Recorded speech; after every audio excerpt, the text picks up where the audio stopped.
Hey everyone, this is Kevin Orris. Going to be doing a live interview with my dear brother Kyle Anker. We're going to be talking about men's work, rites of passage, magic, mythology, medicine, and some deep topics I think you'll really get a lot out of. Haven't been live on here in a long time. I'm really excited to share this conversation. This is a dear brother I've been blessed to call a friend. I'm also working with him. He's been a part of my men's academy, which is a men's community that I run online with Christian Bell. And we have an amazing group of international men where we're supporting one another and stepping into understanding the power of myth and also the power of men's work as it's been practiced through thousands of years, right? So I'm gonna invite my brother on here.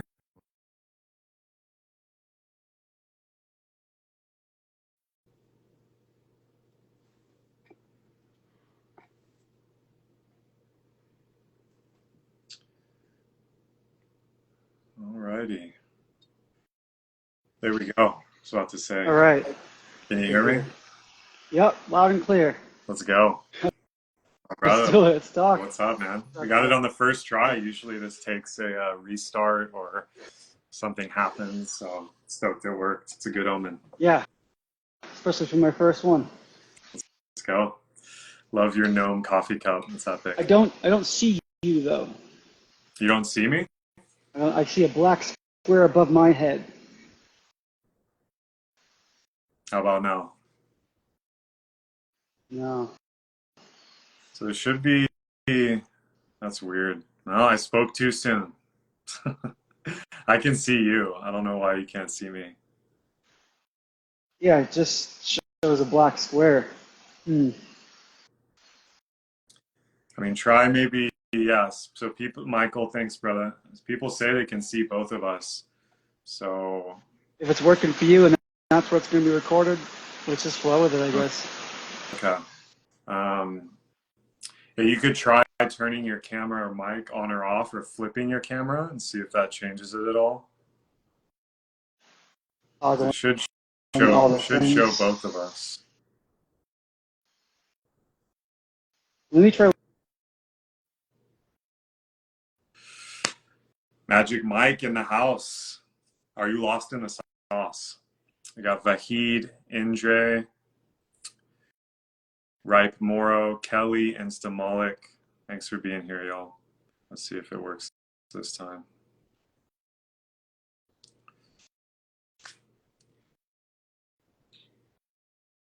There we go. How about now? Okay. Well, now you're not coming from a headphone. Goodness. Can you see me now? I can see you, but now your voice is coming through my phone and not my headphones. Yeah. I am hearing a little background noise too. I don't know if that's, if you got Bluetooth headphones, maybe try just reconnecting them real quick. Let me try that.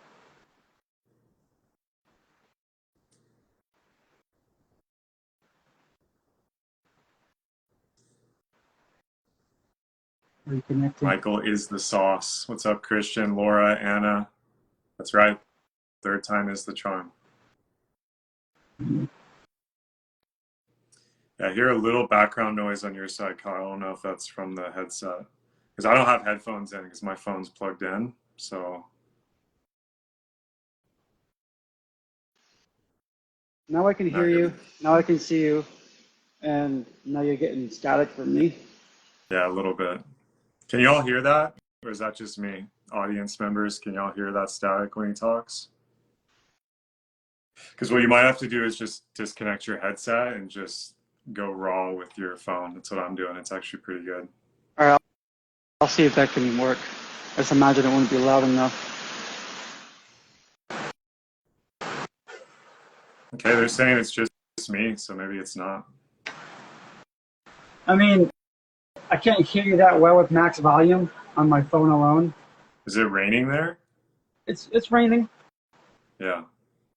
Okay. All right, well, let's just run it. You know, this is part of the live game. Is there's technical difficulties, and I mean I can hear you well enough, and it'll be all good. So, first off, want to intro you. I was a little bit, but Kyle's an epic brother I saw online. If you're not following him, I definitely check him out.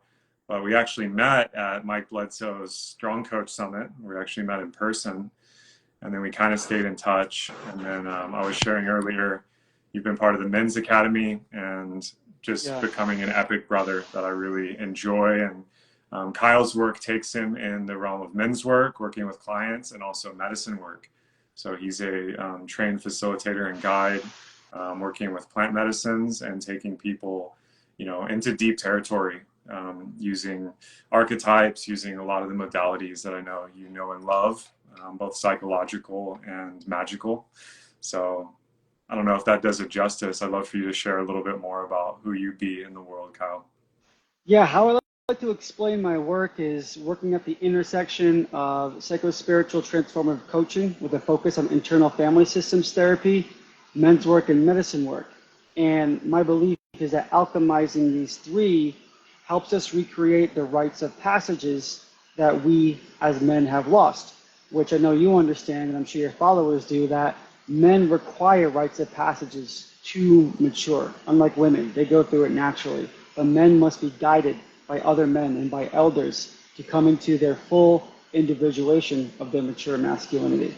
And so it's my hope that by bringing these three core competencies together, we can create what's needed for young males these days to become the men that we need to create healthy patriarchy once more. And like that word is really loaded, and it's my belief that the way it's being spoken about right now, well, simply isn't true. Like, yes, there are adult males in power who are largely responsible for a lot of the problems that we're facing. Though, if you look at etymology, which I know Kevin's a big fan of, patros, which is the root word, has itself within the substrate of the idea of the father energy, which is benevolent, which is generous and protective. And like, we're not seeing that in the men who are being pointed at, that there's a young patriarchy at. And so men, I believe, have a lot of work to catch up to the work women have been doing. They've been oppressed and perpetrated for a very long time, and they're survivors and they're strong. But in order for them to ascend into their natural God-given roles in their matriarchy, we need to meet them with the patriarchy. It's going to be supportive, insinuous, a balance. And then from there, it's my belief that it's not going to be men or women leading. We have the inner circuit with the women of the village, the outer circuit with the men, and there we have this circle that we can work with. We can create what Richard Rudd of the Gene Keys loves to call a synarchy, where everyone is held into their highest and best with their unique genius serving the village, and we have a circle, a council that is there to represent the needs of nature, of spirit, and community, and people. And I think at the core of this right now is men's work. Yeah, let's go. Love that you brought up a ton of topics there to jump off on. Love the synarchy and the Gene Keys work of Rudd. And yeah, it's really fascinating because what you said, first off, a lot of people don't realize this, but yeah, the reason women don't have rites of passage is because their rite of passage is their body and nature. So they have their bleed, and then most women will have children. Some women don't. And they're naturally initiated through that process. It's impossible not to be. Now, that doesn't mean they're going to make a good partner and mother. Women still have work to do, and that's why, the women's circle or women's work has always been a thing in all ancient cultures, indigenous people. All of our ancestors are indigenous, right? Whether you're European, Asian, South American, African descent, whatever. There's something to be said that women have to grow into that, and there's a mature feminine energy that's very much needed on the planet, right? Like you mentioned, like a healthy matriarchy. But for men, it's very different because a man can go from cradle to grave and never be initiated and basically stay a boy or in boy psychology. And unfortunately, we see examples of this in the military, government, economic forces. There's grown-ass men, sometimes elderly men, who are making kind of selfish, childish choices that have negative impacts on not only themselves, their family, their community, but entire nations or peoples. And that's because the rite of passage or the ritual of initiation wasn't performed, or they had to die to boy psychology, be born again into man psychology. And every culture has a different way of doing this, right? You can do it through ritual combat, you can do it through fasting or vision quest along the wilderness. This can be mediated by plant medicine or ceremony. It can also be mediated by storytelling and kind of being invited into the mature male myth of that tribe or culture. And I'm curious what you find in your work with that, and also what do you have to say about the way the world is with men's work? Hmm. Mythology is a huge part of this. Men's work as we know it, which was started in its most recent iteration by Robert Bly back in like the 50s, 60s with the Mankind Project, was built upon this time-honored myth of Iron John, which is a story of this hairy man at the bottom of a lake in a forest outside of a kingdom, and he represents this wild inner wisdom, this visceral, vital masculine that males must connect to in order to grow and to become men. And to go a little further into like the archetypal mythological realm, I feel like that must be made contact with first before we can start exploring maturing our inner king, warrior, magician, and lover.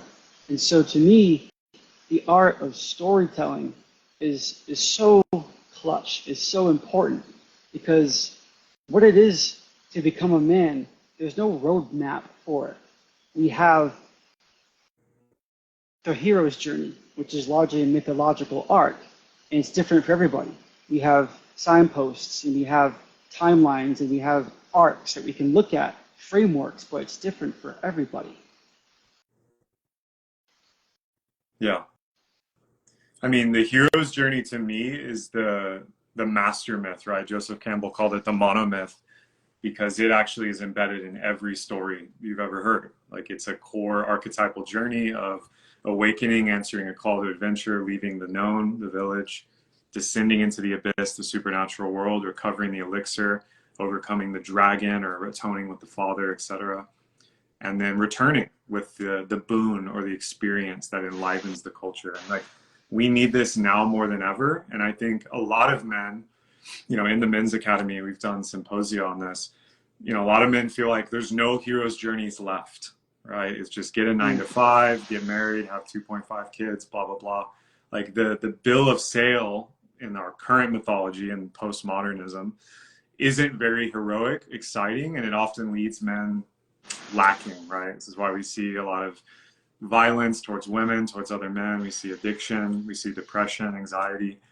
And this is largely because, and there's people out there like Jordan Peterson and Jocko Willink and Joe Rogan who are kind of taking a stand for men and being like, hey, like, you have to go out on your journey and you have to master a skill or go onto a quest. It doesn't mean you need to leave your hometown or go on some grandiose thing, but it does mean you have to strive to overcome yourself. Mm-hmm. And men today, I think, when they hear this, there can be some like nihilism or being jaded or skeptical of it because they feel like they've been shortchanged, and this might lead us into the conversation of, like you defined, what is patriarchy? Is patriarchy like tyranny and rule by men with power over? Well, no, it's the rule of the family, the rule of the father, right? The father energy, as you described, in its highest expression, is benevolent and protective and provides for the culture.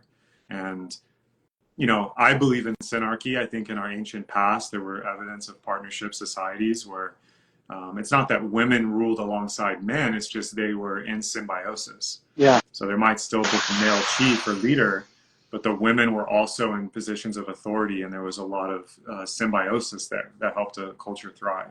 And we don't really have examples of that today, unfortunately. Yeah, and I like that you brought up like Jocko and Jordan Peterson, because I believe the fact that they are doing so well and receiving so much attention is largely because of the mythopoetic aspect of the Iron John story that Bly analyzes and dissects so well, is that so many young males these days have grown up without a father, the remote father, the distant father, whether it's emotionally, physically, or both. And so when the father isn't around, as we are going through our late aughts and early teens, essentially we learn not to trust men. Where is he? What's he doing? He comes home angry and frustrated and retreats to care for himself the best way he can, which isn't really that great. And then they end up developing the idea of what masculinity is from their mother.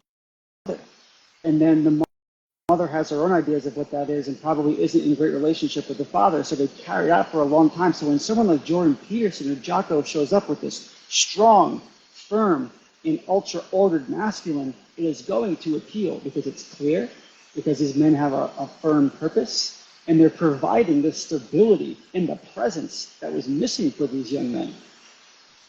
100%. Yeah. And that this is what we want to see more of, you know, like it's been said like the 20th century was about empowering women. I don't know who said this, but I've heard it a few different places where like, you know, women got the right to vote, women got sexual freedoms. There was laws passed to support women in many different ways. And like the feminist movement obviously thrived in the 20th century. Now we're on like third or fourth wave feminism or whatever.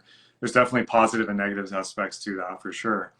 But the 21st century has to be the century of men, like stepping back into the roles, empowering themselves, and learning to be masculine in a good way. Because what the world is really craving, when you think about like where economics are, like are we going to have World War III, where like cultures are longing for the logos, right? The spirit of the masculine, which you can see in many different domains. But like you said, it represents the spirit of order, provision, and protection. It's the spirit of here's the containment and here's how we're going to do things. And this provides security, safety, certainty to a certain level that's needed for civilization and needed for a culture. And we have a really weird culture right now where besides these guys in the independent space, like the podcast space or the thought leadership space, like we mentioned, which there's many more we could talk about. You know, David Goggins comes to mind, Aubrey Marcus. You know, there's a lot of these characters out there. In the mainstream, like where are the male role models? Like is Joseph Biden like a great role model, or Donald Trump for, you know, this mythic masculine presence that orders and provides structure to a society? Probably not. And look at celebrities, like every week now it's a new celebrity scandal about abuse and addiction and lies and deception. It's like these male role models that are held up and pedestalized by our culture so far miss the mark. It's almost completely inverted, which is kind of the really sad part. We're really in a time of crisis, you know. It's the decline of the West, which is a very fascinating time to be alive, but also a very dangerous time when we don't have this masculine provision and order. Yeah. Yeah, I like that. It's fascinating and it's also dangerous. Like we're hurtling towards some kind of precipice. I often think to myself, we're either heading toward an extinction or a salvation event. And the choices we make right now and the things that we do are going to make a big difference. And so, yeah, you mentioned people like Biden and Trump, these adult males who hold tons of power. That's a perfect example of what the patriarchy is not. They're on top of a hierarchy of power, but they don't have this benevolent, kingly father presence. They're clearly children stuck in the boy psychology and perpetrating and stealing and lying. And so it's like idiocracy. It's such an upside down world. I find myself like gawking with my jaw dropping. I asked my grandparents last time I met them because I was thinking to myself, is this just how life seems when you become an adult? You start looking around like, man, and you're like, no, this is the craziest things that have ever been in our lifetime too. And I'm just like, well, we got to do something about this. We got to start circling up with men. And this is another reason why I believe Jordan Peterson is really taking off, because not only does he have this firm fatherly authority, he's also a student of the mythic. He's also a student of psychology, an expert there. And he also has experiences with plant medicines and psychedelics. And he doesn't really use that as his soapbox for a lot of his conversation, but he's clear on that. And so he appeals in many ways to the four aspects of the mature masculine, the king, warrior, magician, and lover. I say he's got pretty healthy energy in all four of them. Not all balanced, but he's a powerhouse for a reason. Totally. Yeah, Jung has one of my favorite quotes, which is that myths are like public or collective dreams, and our dreams are private myths, where the culture right now, like the meaning crisis or the meta crisis, which, you know, I can wax forever on, it's largely because we don't have a guiding myth in the culture anymore. Like the guiding myth of like manifest destiny, right? In America, where it's like, let's move west and like, you know, manifest our destiny of the whole continent. It's like, okay, that's done. Then it's like, let's go to the moon and unite Earth. It's like, that's kind of done. You know, that played out in the 60s. And now the global myth is what? Like consumerism, left versus right, you know, technology, let's make AI our God. Like we're in a meaning crisis, which means a new mythology, a new religion, a new cult or culture, or plural, has to emerge to create meaning in a way to experience positive and negative events that tie it together in a narrative. That's the power of cultural myths. And like a strong society with a powerful guiding myth is thriving. That's what triggers golden ages, you know. Look at ancient Greece, look at the Renaissance, look at ancient Egypt, Han Dynasty China. They all had this overarching myth that was guiding their culture or civilization. And I think that's at the front line of what we're going to need moving forward. Now, to double click on plant medicine, I know that's a big area of your expertise. Obviously, psychedelia is becoming hip. You know, Silicon Valley's eating it up. You know, you got tech bros going to Iquitos and sitting with ayahuasca. You have ketamine blowing up right now. You have psilocybin being decriminalized. You have all this stuff happening in the psychedelic and medicine space. What do you see its role in what we're talking about? Like these plant teachers, some of which have been with humanity from the beginning, thousands and thousands of years. Yeah, well, I'm going to start with that. For time immemorial, up until this recent little sliver that we are occupying, mankind have joined hand in hand with nature, spirit, and plants in order to make sense of reality and to learn and embolden their myth.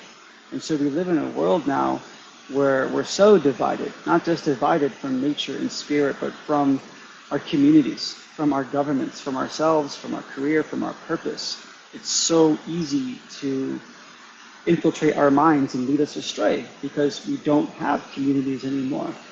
And so when we talk about what's missing is the mythology, the guiding light of story, the substrate of spirit. This is what plant medicines and psychedelics can offer. Though, if you want to think about it from the lens of, say, product development, you know, in the West, when you make a new app or a widget, you go from storming to norming to performing with everything. And right now we're in the storming phase of figuring out the ethics, mores, and norms of doing this work, of being with these medicines as a people who have no relationship to them or tradition with them. And so this is no Renaissance. You know, this isn't airy-fairy lights and sparkles and rainbows and unicorns yet. It's the Wild West. You know, it's a madhouse out there.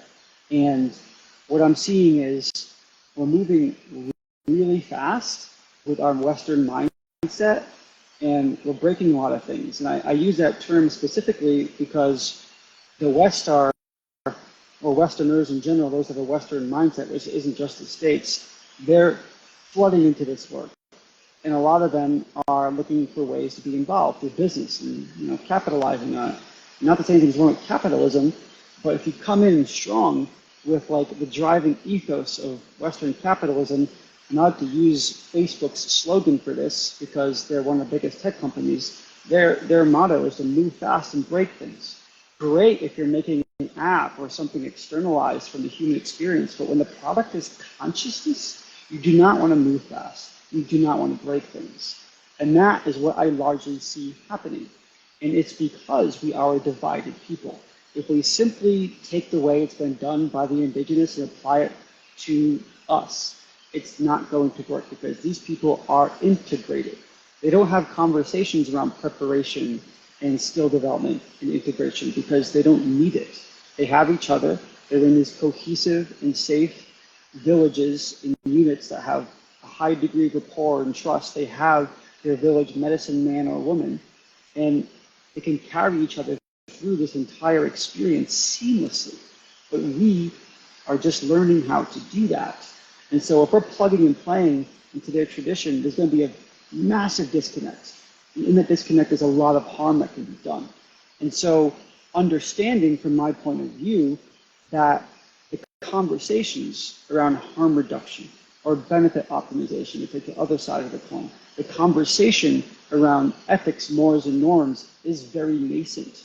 And that simply helps us understand from a meta point of view and validate that, yes, we are in the beginning phases of this. And so there's a lot of good that's happening for sure. But I think by and large, since this work is so accessible, anyone can get their hands on, say mushrooms or MDMA or even like Wachuma and some bigger master plants and go out to some wild place like Costa Rica or Hawaii or Bali or Colombia and say, I got medicine, let's go. People largely say yes because there's such in dire need of meaning and they know it can happen. And they're largely ignorant as to what is necessary, what variables are necessary to ensure their safety, what questions to ask about a facilitator.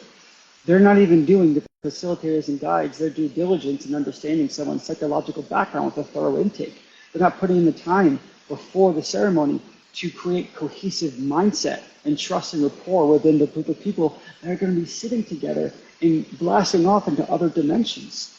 So yeah, I feel like it's a pretty wild space right now. And at the heart of what needs to be done to ensure this does bring and integrate a sense of community mythos and spirit back in, which is what we need to slow down a little bit. Yeah, I couldn't agree Maybe a lot. Yeah. I mean, what's fascinating is like the plant kingdom, right, was here before us. So they're kind of our like grandparents, right, on Earth. And you can say whatever you want, like, is it supernatural? Is it scientific? What's actually happening in the psychedelic experience? You can't deny that, obviously things like dimethyltryptamine and these serotonergic compounds fit lock and key into our nervous systems. Yeah. So that's the other, something like psilocybin or ayahuasca, it literally is plugging into a receptor in our brain from the plant or fungi kingdom that's one-to-one, like that your body completely recognizes it, and people have these transcendental experiences. So obviously, like, they either co-evolved with us, they helped us evolve. Like, there's an ancient relationship there that many of these of people who have stewarded these plant teachers talk about, like, what it is. Like, most of them, it's like, how did you make curare, which is like 18 different plants, or ayahuasca, which is 2 plants that don't grow next to each other. It's like, well, the plants told us. That's what they say. The plants told us how to combine them. And the science reductionists will be like, well, that's bullshit. Like, it's impossible. Plants don't talk. But there's a deep web in nature. When we talk about like, oh, I'm connected to nature, guided by nature. Nature has its own voice and narrative in and of itself, and we're part of nature. This is a direct experience of that. Like, in ceremony, you can directly experience that. And, Terence McKenna, Graham Hancock, a lot of these amazing thinkers talk about part of the reason that our modern civilization is so astray and on this long night sea journey of confusion is because we severed our relationship with the plant teachers, which is all like before now, in the distant past, and even up to like, somewhat recently in the West, as recent as like Greece with the Eleusinian mysteries. This was part of the culture. It was understood as the mystery and a guiding narrative of healing, of vision, of insight, and of cohesion of the culture and community.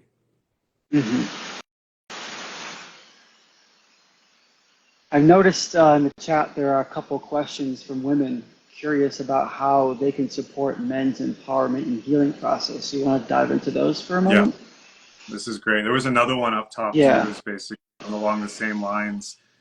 Sacred Art Temple said, would love to hear how the feminine can support the masculine right now. And thank you, Indra, same thing. What's the role of women accelerating men's empowerment and healing?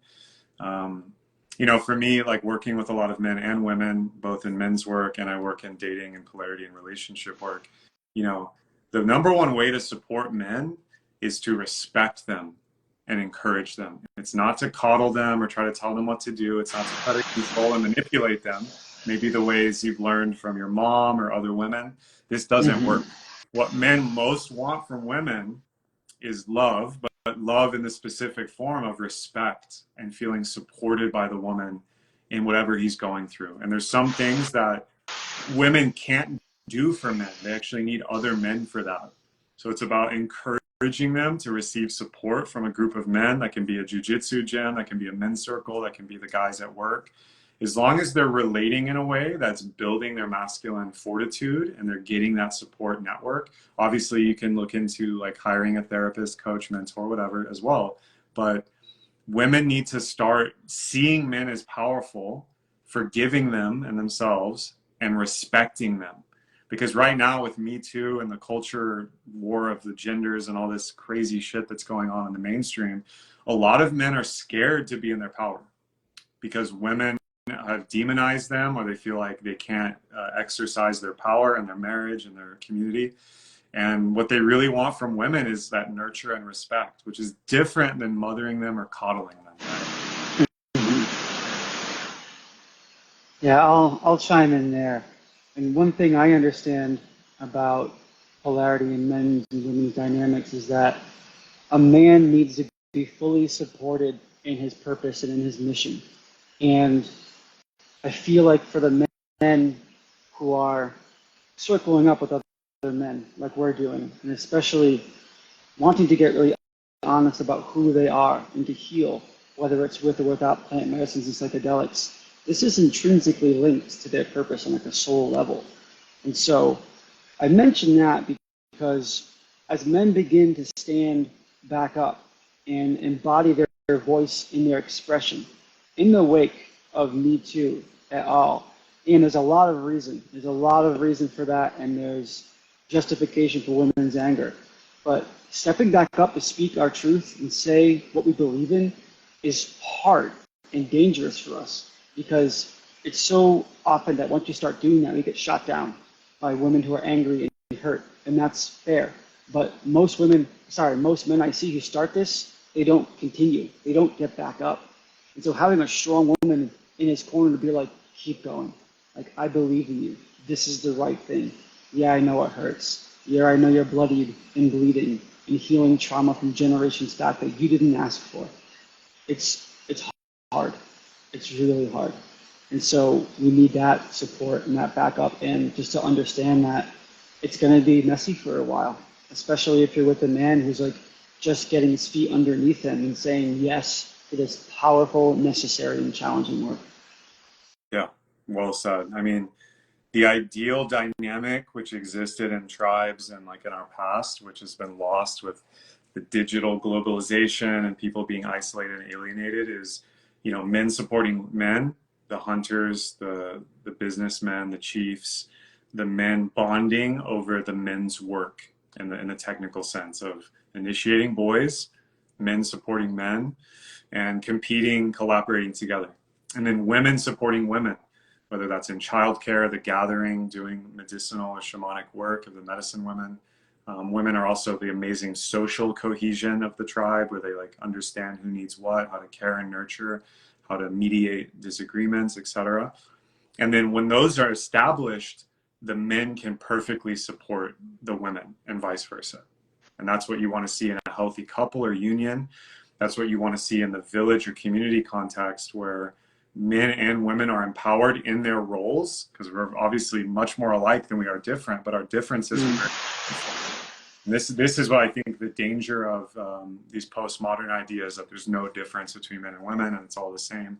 This is a very dangerous notion, because that's a really powerful way to destabilize society, because then you have men wondering in confusion, being afraid of being torn down, and then you have women feeling unsafe and insecure because they feel like they have to take on masculine roles and they're not actually being nurtured in their feminine hearts.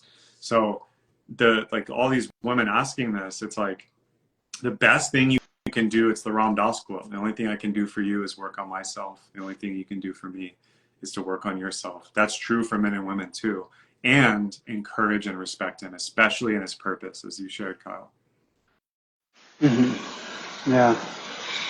You know, this reminds me of this really fascinating and curious duality that I know I experience in this work, where it's so easy to be incredibly inspired and empowered and emboldened by what we see, feel, and hear in these extrasensory psychedelic experiences, and like, oh, we've got these new sorts of abilities coming online, which are our birthright, which we've had in the past, and wanting to do something big and grand with that being countered and levied by the fact that my true goal in all this work, if I can, in my lifetime, establish a healthy, cohesive family unit, if I can have a wife that stays with me and children that love me and stay with me, and I can do that in a village with others doing the same thing, and we're growing our own food,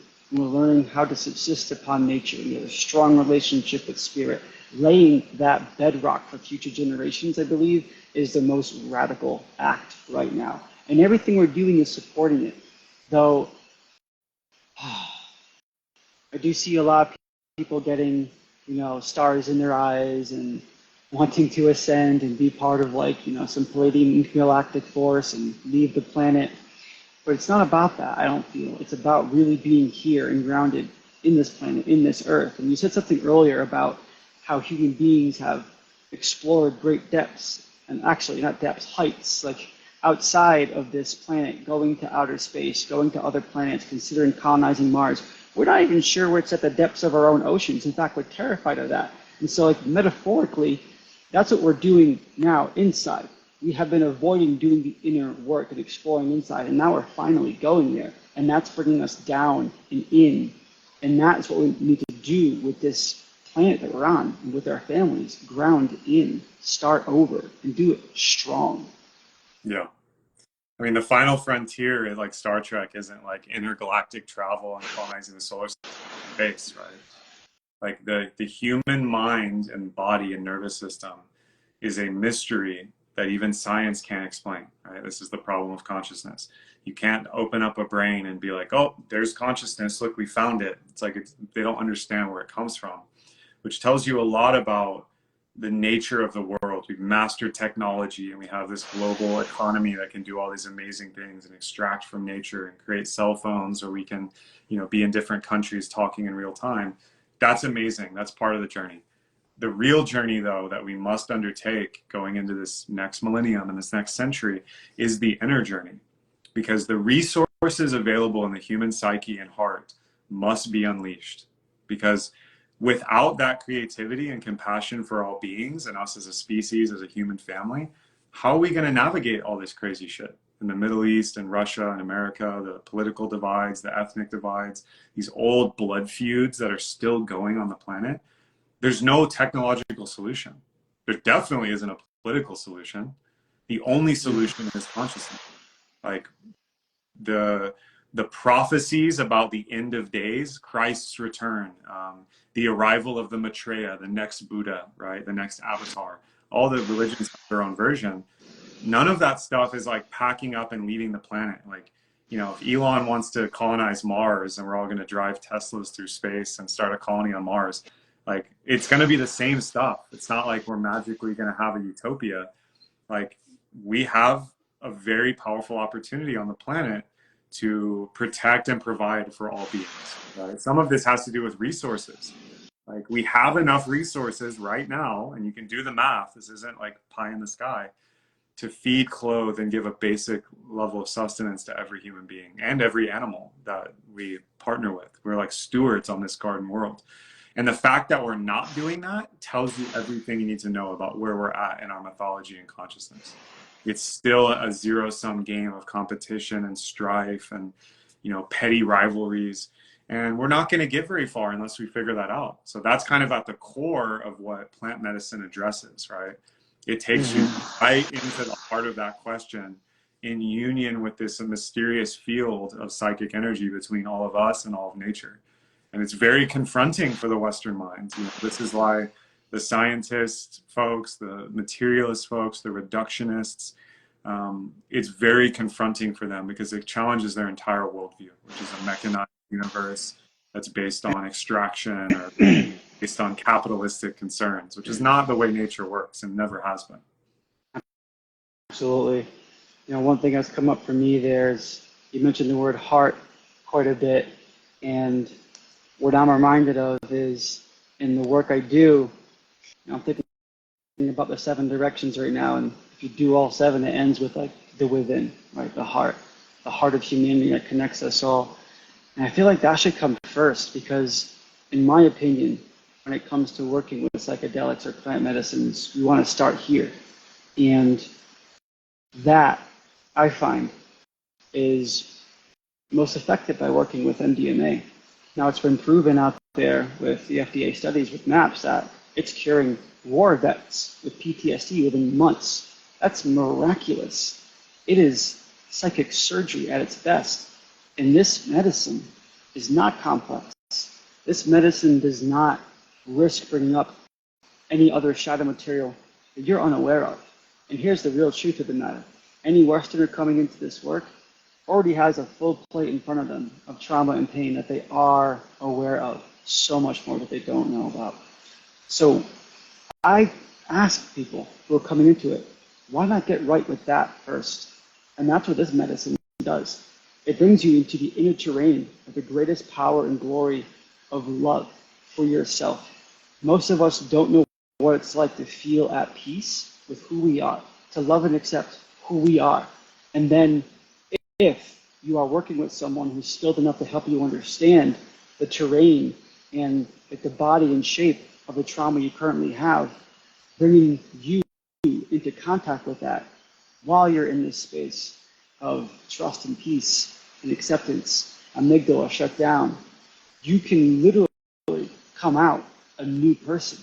But more than anything, regardless of how that's navigated or guided, you're reminded of the true strength of love, and you don't forget that.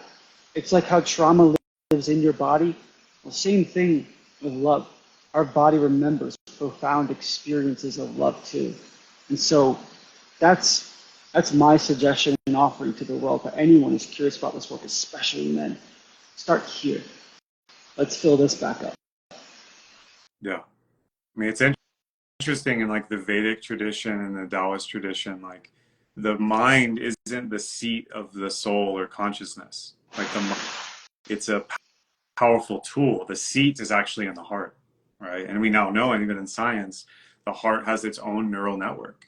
And there's a brain. Your nervous system's distributed. It's not just in your head. And so there's a big power of the heart that's going to have to be unlocked, right? You have places like the Heart Math Institute studying this scientifically. You know, the heart has an electromagnetic field. There's literal frequency and things you subconsciously pick up on in body language and energy that the heart's transmitting. It's hard for the mind to understand it because if you think of yourself as a separate being and it's just up here, it's hard to travel, you know, that long journey from heart to head or head to heart, right? So this is at the core of what we're going to need, right, moving forward to solve the meaning crisis, to place the medicine culture in its proper place in the modern West, is we're going to have to reach into the heart space and achieve compassion for ourselves first and in the world, and also like do business from the heart, you know, talking about community, building communities from the heart where love literally is the glue that binds us as social creatures and humans. And for whatever reason, trauma, ignorance, you know, Graham Hancock talks about we're a species with amnesia. We've forgotten, you know, and this is what we're going to have to do moving forward. We're going to have to reawaken the heart of humanity. You know, it's one of my favorite rallying cries. The heart of humanity must awaken and express, and it probably will take like, you know, an eschaton event. Will it be World War III? Will it be, you know, mass extraterrestrial contact that's irrefutable? Will it be a new technology? Will it be a new cultural renaissance movement where a piece of art or a song or a myth that is so powerful that it literally melts the boundaries between cultures, and we all just are like, holy shit, we're all human beings in our hearts, and we just have so much love, even for our enemies, right, in the past. You know, in the next 5, 10, 20 years to really pull us out of this like weird, you know, shamanic journey that civilization is on. It's kind of like McKenna talked about, you know, history is the nightmare we're trying to wake up from. This is in Finnegan's Wake as well with James Joyce.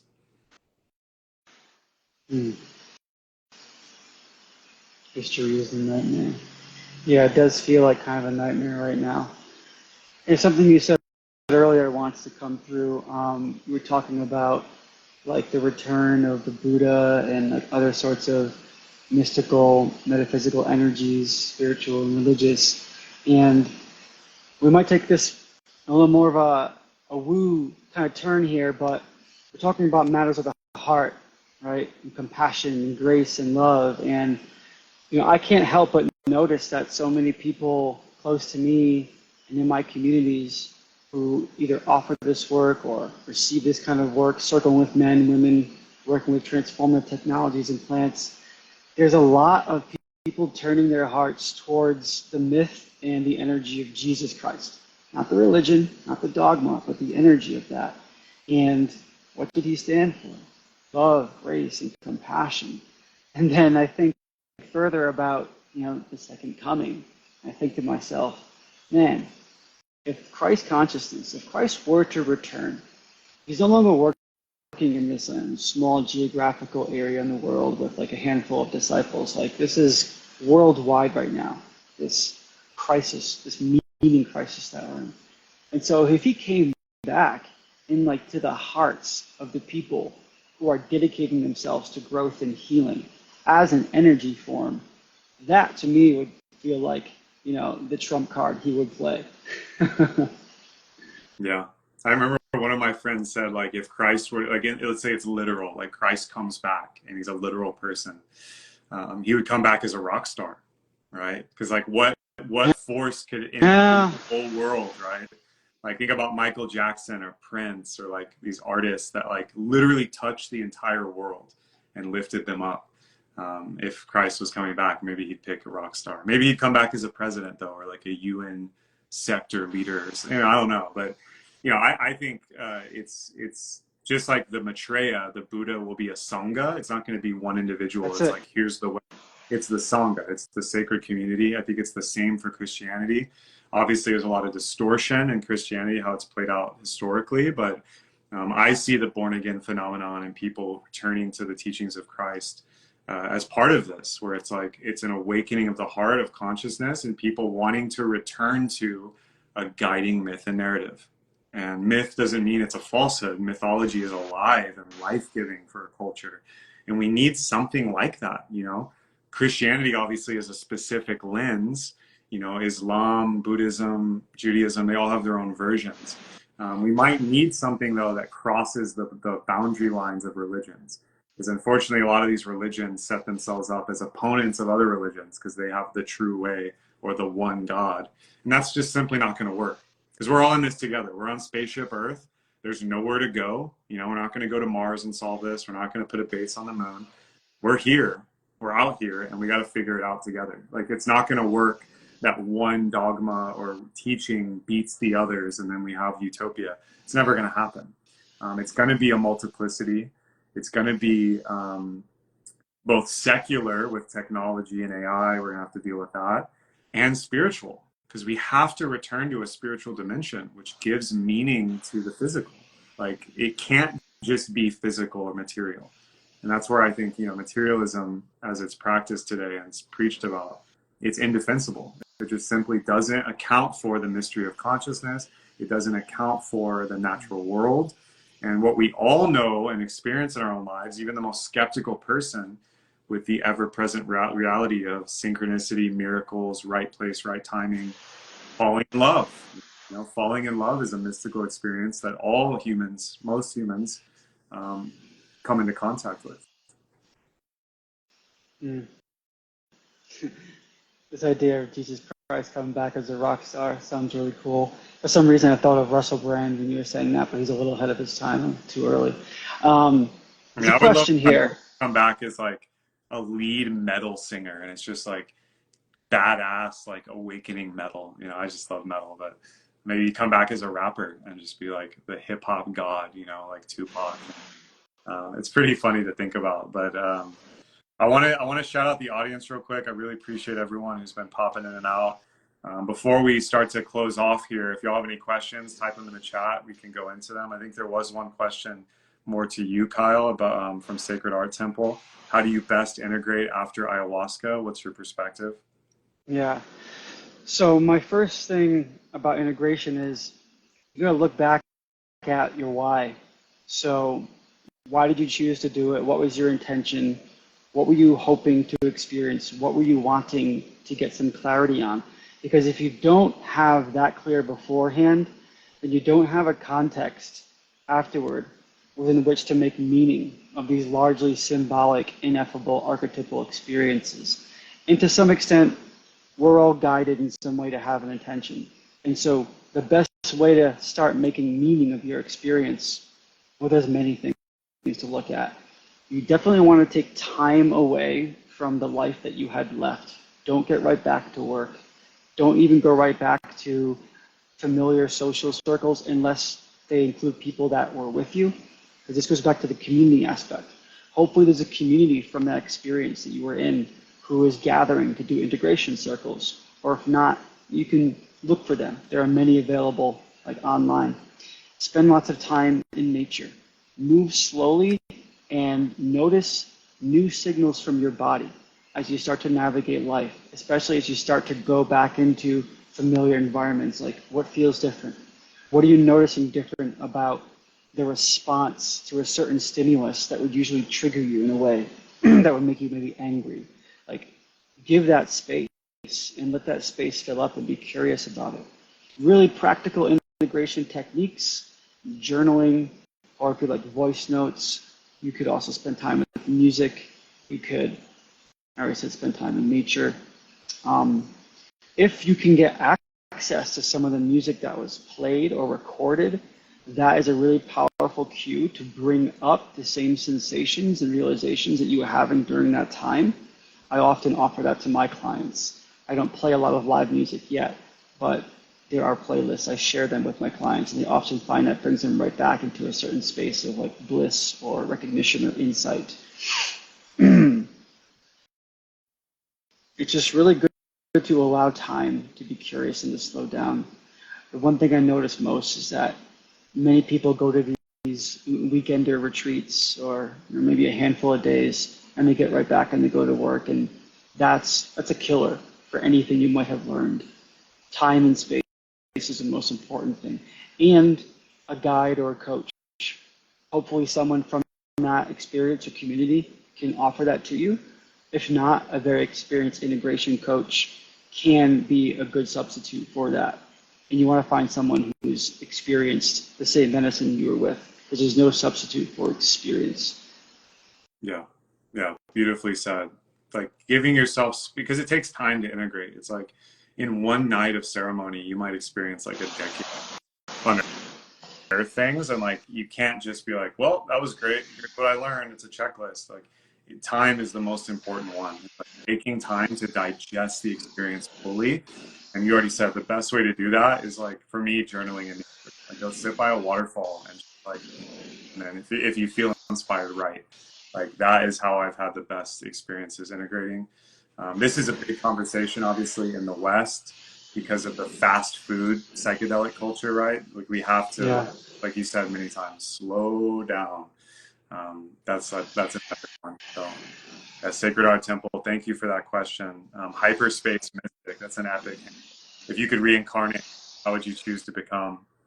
I mean, my first response to that is a dog. Like I love dogs, and like if I was my dog, like Kaya, like she's the most spoiled, loved dog in the world. Like coming back as a dog would be pretty freaking awesome. If I had to come back as a human, though, I'd want to come back Asian. Like I feel like my soul is Japanese or Chinese in some ways. I love the history and culture of Central Asia and Eastern Asia. That's for me. What about you? You had to reincarnate in a literal sense. Yeah, in a literal sense. Well, first I agree on the dog. I just got my first dog, and he's already 5 years old. He's half pit, half golden, and he's teaching me so much. But I just love being out there, running with him, seeing him so alive in the embrace of this jungle community, and just he lights up. He's just so in tune with life and nature. And like I want to be a dog that's like running through the jungle. But if I were to be a human being, I probably want to come back into my bloodline somewhere in like Eastern Europe, Scandinavia, into a Norse village. Maybe not as a Viking because they didn't live very long, but like a mystic or a shaman in their communities. And I say that because a lot of what I'm studying lately is their way with mythology and animism and spiritism. And there's so much more to it than the standard narrative would provide. Like they were very in tune with the earth, and it wasn't just bloodshed and raping and pillaging. Like they worked with mushrooms. They communed with like some of the oldest gods we know, worked with some of the oldest magic and alphabets and languages through runes. Like I'm just enchanted by their traditions, and I would love to live it. Let's go. I love that. Well, awesome, brother. As we wrap up, obviously, folks, go follow Kyle here on Instagram. He shares amazing stuff. He'll be tagged in this post. But yeah, where can people find you elsewhere, Kyle, and how can they get involved in your work? Yeah, so I'm here on Instagram, kyle.anchor. Also pretty active on Facebook. Same name, kyle.anchor there. I'm starting to share things on YouTube. Not a lot there yet, but looking for more long-term content. Be posting there a lot more chats like this and podcasts. I just did a 2-hour-long chat with my longest client today, who's been working with me for over 2 years. And that megasode is going to go up there soon. He talks about his entire journey with me the past 2 years, which just, recently had him come here to live with me in Costa Rica for an immersive experience in my home, in this cabin on the mountain for a couple of weeks. So yeah, we went deep. Let's go. That's awesome, man. Well, awesome, brother. Really enjoyed this. This will be posted here on my Instagram. If you like just joining, you want to watch the whole conversation, it's going to be great. And I'll probably also re-upload it on Facebook and YouTube so you guys can go check it out. Brother, so grateful for you. Stoked to see you in our men's community, which, side note, any brothers out there or ladies, if you want to refer a man in your life, we do run the Men's Academy. Kyle's also in part of that. It's an international brotherhood where we meet online. We have, tons of classes and courses and men's meetups we do online. And we also, would love to have more men join. So you can find that. The link's in my bio. I'll also link it in the posts. And if you found this of benefit, comment afterwards with replay if you're not watching live, and feel free to share this with your community. But until next time, brother, really appreciate you, Kyle. Have an amazing rest of your day, and pura vida. Thanks for having me, Kevin. Looking forward to doing it again soon.